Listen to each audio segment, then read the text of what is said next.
The road was empty except for the fading red taillights of the animal rescue truck and a lone figure limping behind it, dust rising beneath tired paws. At first, the rescue workers hadn't even noticed. They were just doing their job, picking up abandoned animals after a hoarding case in a rural stretch outside of town. They'd found nearly 24 dogs crammed into a filthy backyard, all malnourished, some wounded, most too scared to even look up. But there was one they didn't find. One that had fled the moment the truck pulled in. A shaggy brown mutt with eyes that held too much story. They assumed he was just another stray who'd wandered off long ago. They had no idea he was watching them from the tree line. Waiting. Hoping. Not for food, but for someone. When the truck rumbled back to the main road, that mutt followed. He wasn't fast. His back leg dragged slightly, an old injury slowing him down. But he didn't stop. For every turn the truck took, he took it too. His nose guided him, but it wasn't just scent. It was instinct, memory, loyalty. Just a mile in, his paws were already bleeding. He had no collar, no microchip, no name anyone knew. But he remembered the smell of the truck. The same truck that had come once before and taken the only person he'd ever loved. Her name was Marlene, an elderly woman who'd lived alone in a trailer home with more dogs than she could handle. Neighbors said she meant well, but age and illness stole her ability to care for them. Animal control had intervened a year ago. The dogs were taken. Marlene was moved to assisted living. But one dog slipped away during the chaos. That dog had been waiting ever since. He made his home in the woods behind the now vacant trailer. He ate scraps from dumpsters, chased away coyotes with a growl much bigger than his size, and returned every night to sleep near the rusted porch swing where Marlene used to sit. And now, finally, the rescue truck was back.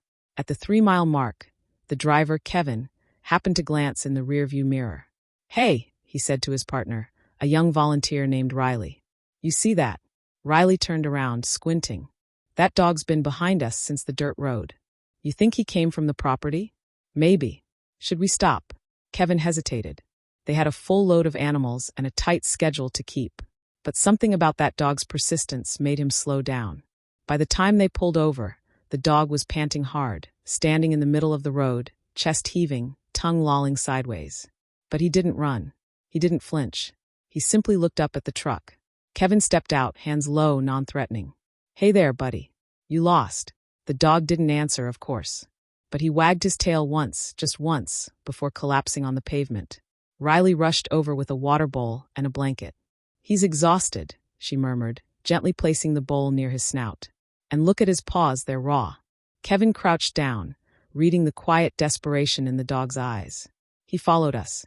Not because he was lost, but because he knew. He remembered. They gently lifted him into the truck. Riley held him on her lap while Kevin made a call to the main shelter. "Yeah, we picked up an extra. No tag, but this one feels different."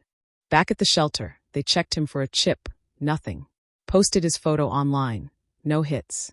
But when Riley held up a faded intake photo from the records of last year's hoarding case, her eyes widened. "Kevin, it's him. Look. The same eyes. Same crooked ear. Same soul. The dog who had vanished the day Marlene was taken." They named him Miles. And that night, after a warm bath, a full bowl of food, and a long rest, Miles stood by the door of his kennel, tail wagging. Not frantic, not scared, just hopeful. And far away, in a quiet assisted living facility, an elderly woman in a wheelchair looked out the window and whispered, "I wonder if he ever found his way back." She had no idea how close he really was. To be continued. The next morning, the shelter was unusually quiet. Most dogs barked when the staff walked in, but not Miles. He just sat there in his kennel, eyes fixed on the door like he was waiting for something. Riley arrived early, a paper coffee cup in one hand and her phone in the other. She glanced at Miles and sighed. "Still watching the door, huh?" He blinked once, then twice. His tail thumped gently against the floor. Kevin joined her a few minutes later. "I made some calls," he said. "There's no record of Marlene adopting any of the dogs. All unofficial. Just a woman trying to do the right thing her own way." Riley looked at the faded intake form again. "We know he's hers." He recognized the truck. He followed it for 12 miles. "That has to mean something." "It does," Kevin said. "But we need more than a feeling to get them reunited." Meanwhile, Miles had begun pacing slowly. He didn't bark. He didn't cry. But every few minutes, he'd walk to the kennel door, peek out, and then return to his blanket, nose resting on his paws. It broke Riley's heart. Later that afternoon, she sat at her desk, typing an email to a local journalist who sometimes covered rescue stories. She attached the photo of Miles walking behind the truck, another of him collapsed on the road, and one last close-up of his eyes. The subject line read, "He followed the truck for 12 miles to find his person." By sunset, the story was online. The headline took off like wildfire. 12-mile journey. Dog follows rescue truck, searching for lost owner. Within hours, the shelter's phone began ringing nonstop. People were moved. They donated, they shared, they cried. But it was one specific call that changed everything. "Hello," Riley answered, sounding both hopeful and tired. "Yes, hi. My name is Clara. I work at Willow Pines Assisted Living. We have a resident here, Marlene Jacobson. She's been talking about a dog for months. She swears he's still out there." Riley's heart skipped. Does she have any photos? Something to compare. She does. She keeps a tiny printed picture of a scruffy dog next to her bed. Says he used to follow her everywhere. Even waited outside the bathroom. Can you send it over? An hour later, the shelter got the image. It was grainy, faded, but the moment Riley enlarged it, her breath caught.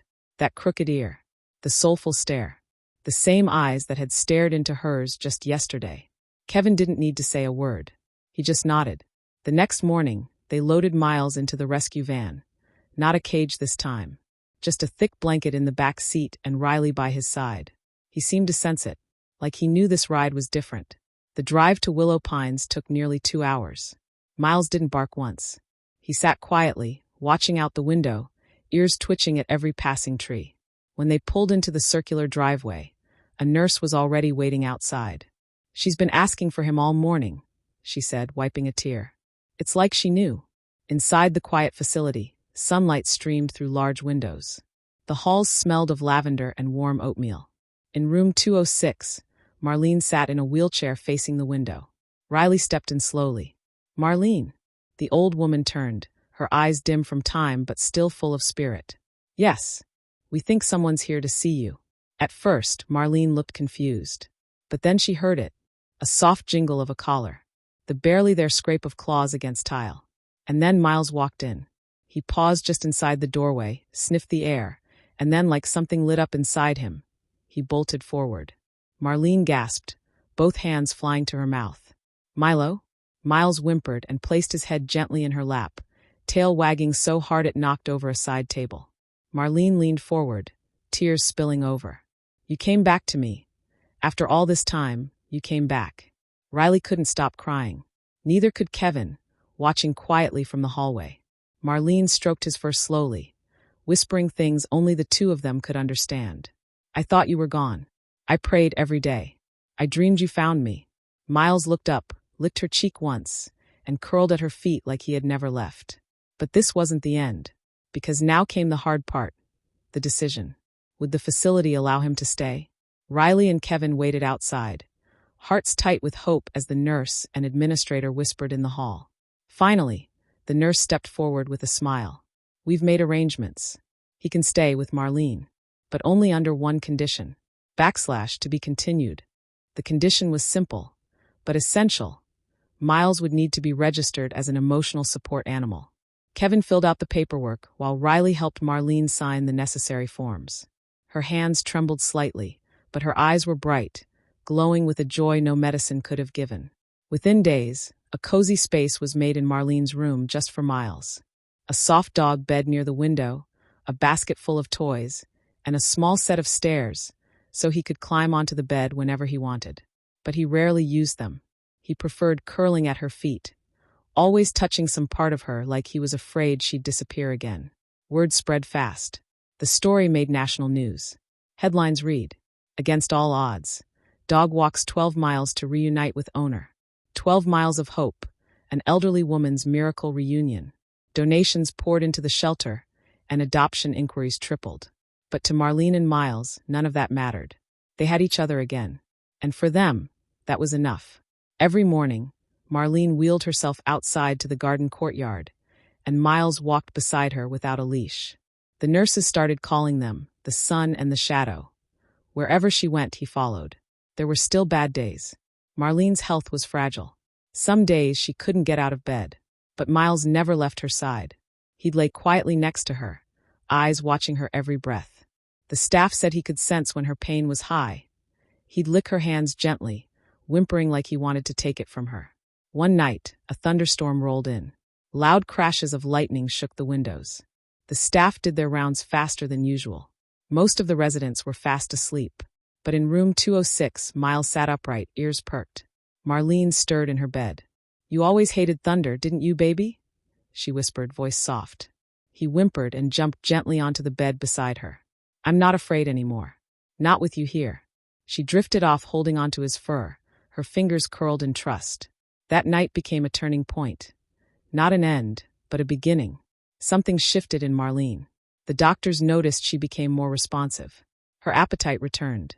She even laughed during morning bingo, something they hadn't seen in months. Riley visited often, usually with a new toy for Miles. Kevin came too, now offering talks at local schools about animal loyalty and the power of second chances. "It's not just a rescue story," Kevin said once to a group of wide-eyed kids. "It's a reminder that even when we think we're lost, someone might still be trying to find their way back to us." Seasons changed. Summer faded into golden autumn. Marlene's hair grew thinner, her voice fainter. But her smile remained strong whenever she looked at Miles.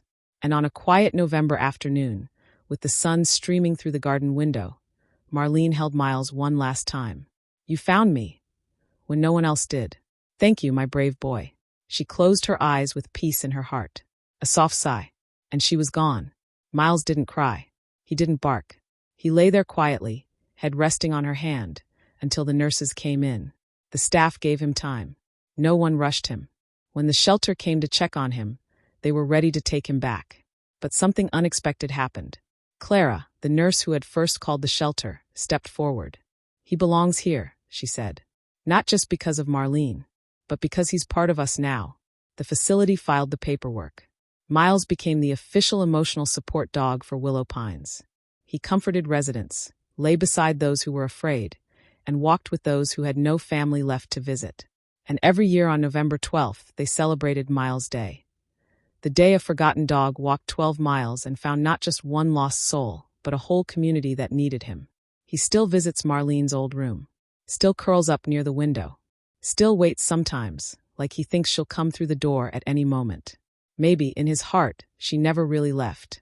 Because sometimes love travels farther than 12 miles. It stays forever. The end.